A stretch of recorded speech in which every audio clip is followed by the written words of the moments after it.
പണമിടപാട്, സാമ്പത്തിക കാര്യങ്ങൾ, നിക്ഷേപം എന്നിവയിൽ ഡൈവേഴ്സിഫിക്കേഷൻ എന്നതുകൊണ്ട് അർത്ഥമാക്കുന്നത് വൈവിധ്യവൽക്കരണം അല്ലെങ്കിൽ വിവിധ മേഖലകളിൽ നിക്ഷേപിക്കുക എന്നാണ്. നിങ്ങളുടെ നിക്ഷേപങ്ങൾ പലതരം ആസ്തികളിലോ അസറ്റ്സ് മേഖലകളിലോ ആയി വിതരണം ചെയ്യുന്നതിനെയാണ് ഇത് സൂചിപ്പിക്കുന്നത്.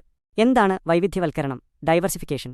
സാമ്പത്തിക രംഗത്ത് വൈവിധ്യവൽക്കരണം എന്നത് നിക്ഷേപകർ തങ്ങളുടെ പണം ഒരുതരം ആസ്തികളിൽ മാത്രം നിക്ഷേപിക്കാതെ ഓഹരികൾ, സ്റ്റോക്സ്, ബോണ്ട്സ്, റിയൽ എസ്റ്റേറ്റ്, സ്വർണം, മ്യൂച്വൽ ഫണ്ട്സ് എന്നിങ്ങനെ വിവിധതരം ആസ്തികളിലും വിവിധ വ്യവസായങ്ങളിലും വിവിധ ഭൂമിശാസ്ത്രപരമായ സ്ഥലങ്ങളിലും നിക്ഷേപിക്കുന്ന ഒരു തന്ത്രമാണ്.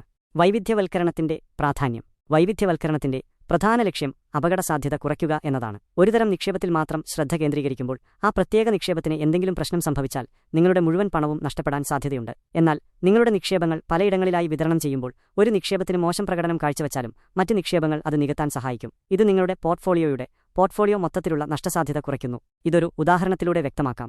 നിങ്ങൾക്ക് 100 രൂപയുണ്ടെന്ന് കരുതുക. നിങ്ങൾ ഈ 100 രൂപയും ഒരൊറ്റ കമ്പനിയുടെ ഓഹരിയിൽ നിക്ഷേപിക്കുന്നു. ആ കമ്പനിക്ക് എന്തെങ്കിലും സാമ്പത്തിക പ്രശ്നം വരികയാണെങ്കിൽ നിങ്ങളുടെ 100 രൂപയും നഷ്ടപ്പെടാൻ സാധ്യതയുണ്ട്. എന്നാൽ നിങ്ങൾ ഈ 100 രൂപ 10 വ്യത്യസ്ത കമ്പനികളുടെ ഓഹരികളിലോ അല്ലെങ്കിൽ ഓഹരികളും ബോണ്ടുകളും റിയൽ എസ്റ്റേറ്റുമായി വിഭജിച്ച് നിക്ഷേപിക്കുകയാണെങ്കിൽ ഒരു കമ്പനിക്ക് നഷ്ടം വന്നാലും മറ്റ് 9 കമ്പനികളുടെ ഓഹരികൾ നിങ്ങളുടെ നഷ്ടം കുറയ്ക്കാൻ സഹായിക്കും. വൈവിധ്യവൽക്കരണത്തിന്റെ ഗുണങ്ങൾ.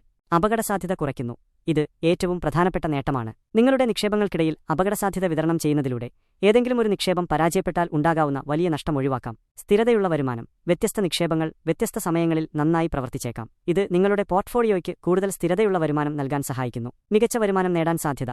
ചിലപ്പോൾ കുറഞ്ഞ അപകടസാധ്യതയുള്ള നിക്ഷേപങ്ങൾക്ക് ഉയർന്ന വരുമാനം നേടാൻ സാധിച്ചില്ലെന്ന് വരാം. വൈവിധ്യവൽക്കരണത്തിലൂടെ അപകടസാധ്യതയും വരുമാനവും തമ്മിൽ സന്തുലിതാവസ്ഥ നിലനിർത്താൻ സാധിക്കും. മാറ്റങ്ങളോട് പൊരുത്തപ്പെടാൻ സഹായിക്കുന്നു. സാമ്പത്തിക സാഹചര്യങ്ങൾ മാറുന്നതിനനുസരിച്ച് ചില വ്യവസായങ്ങൾക്കോ ആസ്തികൾക്കോ മികച്ച പ്രകടനം കാഴ്ചവെക്കാൻ കഴിഞ്ഞേക്കില്ല. വൈവിധ്യവൽക്കരണം നിങ്ങളെ അത്തരം സാഹചര്യങ്ങളിൽ നിന്ന് സംരക്ഷിക്കുന്നു.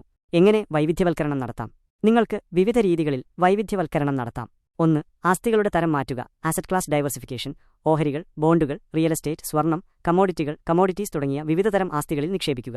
2. വ്യവസായങ്ങൾ മാറ്റുക. Industry diversification. സാങ്കേതികവിദ്യ, ബാങ്കിംഗ്, ആരോഗ്യം, ഉപഭോക്തൃ ഉൽപ്പന്നങ്ങൾ തുടങ്ങിയ വ്യത്യസ്ത വ്യവസായങ്ങളിലെ കമ്പനികളിൽ നിക്ഷേപിക്കുക. 3. ഭൂമിശാസ്ത്രപരമായ വൈവിധ്യവൽക്കരണം. Geographical diversification. ഒരൊറ്റ രാജ്യത്തിൽ മാത്രം നിക്ഷേപിക്കാതെ ലോകത്തിന്റെ വിവിധ ഭാഗങ്ങളിലുള്ള കമ്പനികളിലോ വിപണികളിലോ നിക്ഷേപിക്കുക. 4. കമ്പനികളുടെ വലുപ്പം മാറ്റുക. Company size diversification. വലിയ കമ്പനികൾ ലാർജ് ക്യാപ്, ഇടത്തരം കമ്പനികൾ മിഡ് ക്യാപ്, ചെറിയ കമ്പനികൾ സ്മോൾ ക്യാപ് എന്നിവയുടെ ഓഹരികളിൽ നിക്ഷേപിക്കുക. 5. നിക്ഷേപ ഉപകരണങ്ങൾ മാറ്റുക. Investment diversification. ഓഹരികൾക്ക് പുറമെ മ്യൂച്വൽ ഫണ്ടുകൾ, എക്സ്ചേഞ്ച് ട്രേഡഡ് ഫണ്ടുകൾ, ETFs, ഫിക്സഡ് ഡിപ്പോസിറ്റ്സ് തുടങ്ങിയ വിവിധതരം നിക്ഷേപ ഉപകരണങ്ങൾ ഉപയോഗിക്കുക. ചുരുക്കത്തിൽ, നിങ്ങളുടെ എല്ലാ മുട്ടകളും ഒരു കൂടയിൽ വെക്കരുത് എന്ന ചൊല്ലുപോലെയാണ് വൈവിധ്യവൽക്കരണം. ഇത് നിങ്ങളുടെ സാമ്പത്തിക ഭാവിയെ കൂടുതൽ സുരക്ഷിതമാക്കാനും അപ്രതീക്ഷിത നഷ്ടങ്ങൾ